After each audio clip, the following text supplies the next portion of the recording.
Bless the name of Jesus. Now we're going into Revelation 16 as we're coming more to the end of the tribulation period.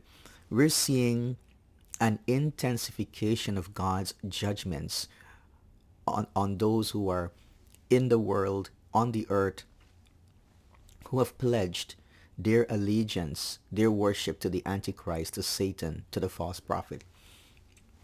It says, I heard a loud voice from the temple telling the seven angels, go and pour out on the earth the seven bowls of the wrath of God. The seven bowls of the wrath of God. We see in the scriptures, the Bible talks about the wrath of God, something which some people do not want to hear. But the point is that if God is holy, if God is just, he has to judge wickedness and sin in the world. He has to. That is a demand upon him.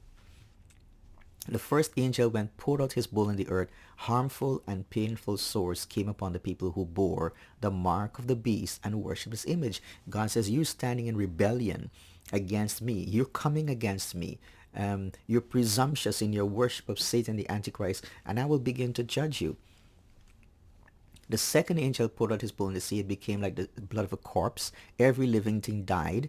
Third angel poured his blood into the rivers and the springs of water. They became blood too. And I heard the angel in charge of the water say, just are you, O Holy One, who is, who was, for you brought these judgments, for they have shed the blood of saints and prophets, and you have given them blood to drink.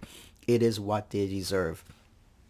From the beginning of time with the church, coming throughout history, even to today, right? And it's worse today. More and more people are being killed for their faith in Jesus.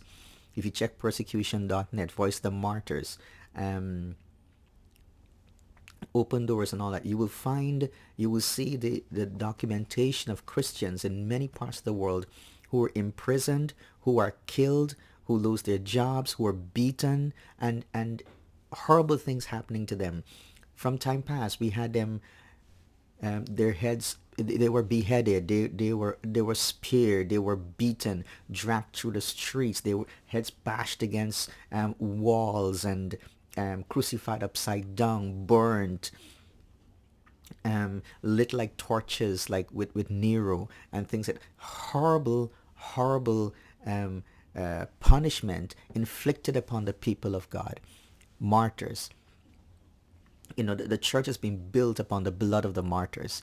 They have shed the blood of saints and prophets, and you have given them blood to drink. It is what they deserve. Now, when you read something like the Fox Books of Martyrs, and you see what Christians have experienced throughout the centuries, you're going to have to think, these people have paid such a high price in giving their lives for God.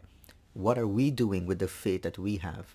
Are we just sitting comfortably and enjoying our lives, going about, our daily affairs without thinking about what God demands of us, and what should we do with this gospel that we have got, in terms of sharing it, in terms of telling others about Christ, in terms of praying and seeking the face of God and asking God to move in the world today.